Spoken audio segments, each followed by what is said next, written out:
Good morning, good afternoon, good evening.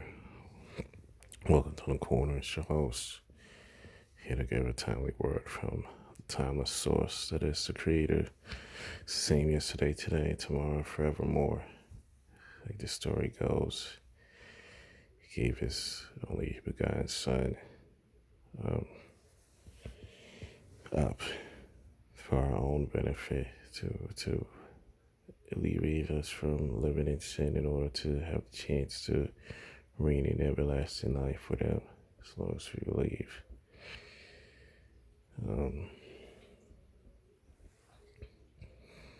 Glory be to the Creator. If you like what this channel does on a daily basis, consider subscribing. If you do, hit the notification bell so you know when the next video pops up. In addition, share. Not only share God's word, but actually be the example. Be the example He's called you to be so others can see that God dwells within you. I am rereading from the Common English Translation of the Bible. You can find that translation amongst others in the YouVersion app. It's an App Store, Google Play, depending on the device you may be using. So I'll give a few seconds for you to say your own prayer point in the comfort of wherever you're at, listener. Father God, please allow whatever message that you have in store for us today to reign with us. Break all the strongholds that are stacked up against us from our doing and from the enemy's doing, so that we can be receptive of whatever knowledge that you have for us today. You say this in your name. Amen. Let's start with Psalms 41. Psalms 41.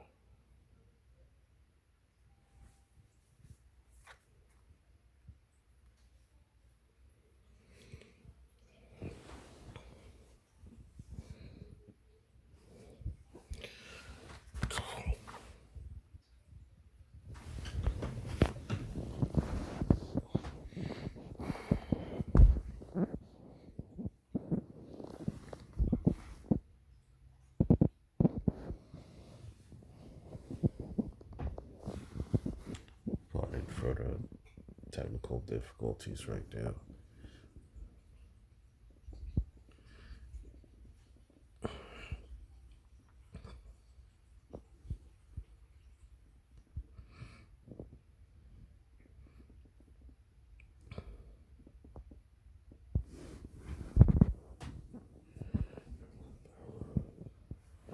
Those who pay close attention to the poor are truly happy.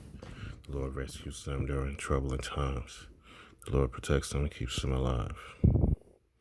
They are widely regarded throughout the land as happy people. He will hand them over to the will of their enemies. The Lord will strengthen them when they are lying in bed sick. You will completely transform the place where they lie ill. But me, they said, Lord, have mercy on me. Heal me because I have sinned against you. My enemies speak maliciously about me. When will he die and his name disappear? When they come to visit, they say nothing of value. Their hearts collect evil gossip. Once they leave, they tell it to everybody. All those who hate me talk about me, whispering to each other, plotting evil against me. Some horrible thing has been poured into him. The next time he lies down, he won't get up. Even my good friend, the one I trusted, who I shared my food, has kicked me with his heel, a betrayer. But you, Lord, please have mercy on me, lift me up so I can pay them back. Then I'll know you are pleased with me, because my enemy won't be shouting a triumph over me. You support me in my integrity. You put me in your presence forever.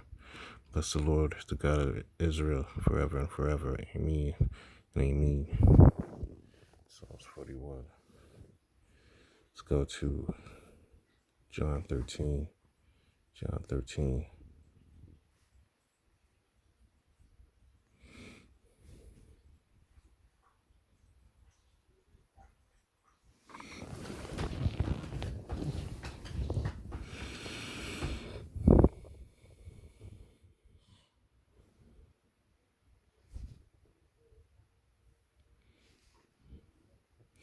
before the festival of Passover, Yeshua knew that his time had come to leave this world and go up to the Father. Having loved his own who were in the world, he loved them fully. Yeshua and his disciples were sharing their evening meal. The devil had already provoked Judas, Simon Iscariot's son, to betray Yeshua. Yeshua knew the Father had given everything into his hands, and that he had come from God and was returning to God.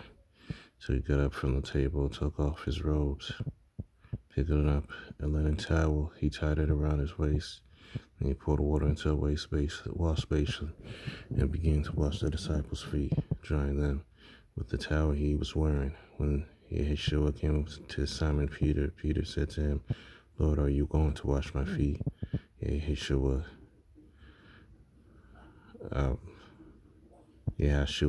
replied, "You don't understand what I'm doing now, but you will understand later."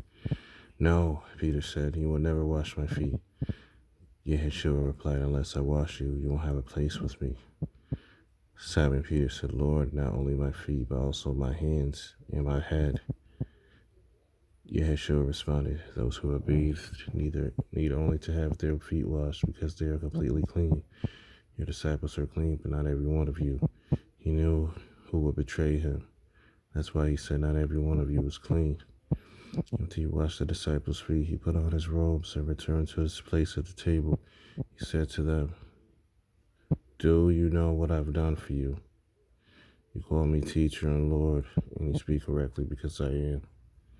If I, your Lord and your teacher, have washed your feet, you too must wash each other's feet. I've given you an example, just as I've done, you also must do. I assure you, servants aren't greater than their master, nor those who are sent greater than the one who sent them. Since you know these things, you will be happy to do them. You'll be happy if you do them. I'm not speaking with all of you. I know those whom I chosen. But this is to fulfill the scripture: the one who eats my bread has turned against me. We just read that in Psalms 41, verse 9. I'm telling you this now before it happens, so that when it does happen, you will believe that I am. I assure you that whoever receives someone I send receives me. I assure you that whoever receives someone I send receives me, and whoever receives me receives the one who sent me." After he said these things, Jesus was deeply disturbed and testified, "I assure you, one of you will betray me." His disciples looked at each other, confused about which of them he was talking about. One of the disciples, the one whom Yeshua loved, was at Yeshua's side. Simon Peter nodded at him to get him to ask Yeshua who he was talking about. Leaning back towards Yeshua, the disciple asked, "Lord, who is it?" Yeshua answered, "It is one whom I am giving this piece of bread once I have dipped it in the bowl." Then he dipped a piece of bread and gave it to Judas, Simon Iscariot's son.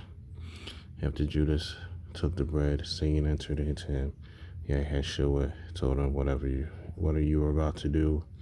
Do it quickly."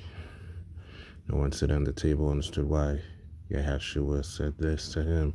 Some thought that since Judas kept the money bag, Yeshua told him, "Go buy what we need for this feast," or that he should give something to the poor. So when Judas took the bread, he left immediately, and it was night. When Judas was gone, Yeshua said, "Now the human one has been glorified, and God has been glorified in him. If God has been glorified in him, God will also glorify the human one in himself, and will glorify him immediately. Little children, I am with you for a little while longer. You will look for me, but just as I told the Jewish leaders, I will also tell you now, where I am going, you can't come. Yeah, I'll give you a new commandment: love each other. Just as I have loved you, you must also love each other."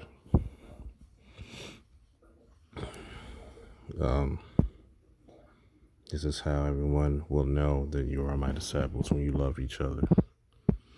Simon Peter said to Yeshua, "Lord, where are you going?" Yeshua answered, "Where I am going, you can't follow me now, but you will follow later."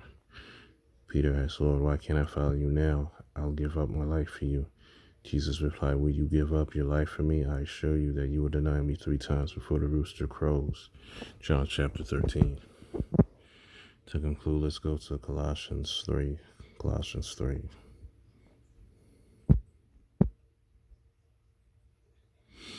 Therefore, if you were raised with the Messiah, look for all things that are above, where the Messiah is sitting at God's right side. Think about the things above and not the things on earth. You died, and your life is hidden with the Messiah in God.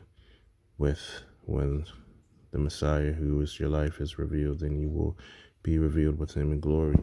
So put to death the parts of your life that belongs to the earth, such as sexual immorality, moral corruption, lust, evil desire, and greed, which is idolatry.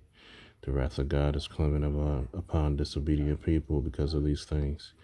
You used to live these things, or you used to live this way when you were alive to these things, but now set aside these things, such as anger, rage, malice, slander, and obscene language. Don't lie to each other. Take off the old human nature with its practices and put on the new nature, which is renewed and knowledge by conforming to the image of the one who created it. In this image there is neither Greek nor Jew, circumcised nor uncircumcised, barbarian, Scythian, slave nor free, but Christ is Yeshua is all things and in all people. Therefore, as God's choice, holy and loved, put on compassion, kindness, humility, gentleness, and patience. Be tolerant with each other. And if someone has a complaint against anyone, forgive each other. As the Lord forgave you, so also forgive each other. And over all these things, put on love, which is a perfect bond of unity. The priests of the Messiah must control your hearts of peace, into which ye were called into one body, and be thankful people. The word of the Messiah must live in you richly. Teach and warn each other with all wisdom by singing psalms, hymns, and spiritual songs. Sing to God with gratitude in your hearts. Whatever you do, whether in speech or in action, do it all in the name of the Messiah, Yeshua, and give thanks to God the Father through him. Wives, submit to your husbands in a way that is appropriate in the Lord. Husbands, love your wives and don't be harsh with them. Children, obey your parents in everything, because this pleases the Lord. Parents, don't provoke your children in a way that ends up discouraging them. Slaves, obey your masters on earth and in everything. Don't just obey like people pleasers when they are watching. Instead, obey with the single motivation of fearing the Lord. Whatever you do, do it from the heart for the Lord and not for people. You know that you will receive an inheritance as a reward. You serve the Messiah, Yeshua. Evildoers will receive their reward for their evil actions. There is no discrimination. Colossians chapter 3. That's concluding today's edition of The Corner. I hope this will serve you well. Thank you, God, for giving me another day to record this, despite my many shortcomings as of late. Thank you, Dad, for protecting our going out and our coming in, as well as providing a general protection of us. Thank you for the gifts that you gave us abundantly, as long as we ask for them expectantly, such as love, faith, joy, peace, knowledge, wisdom, compassion, faith. I probably said that already.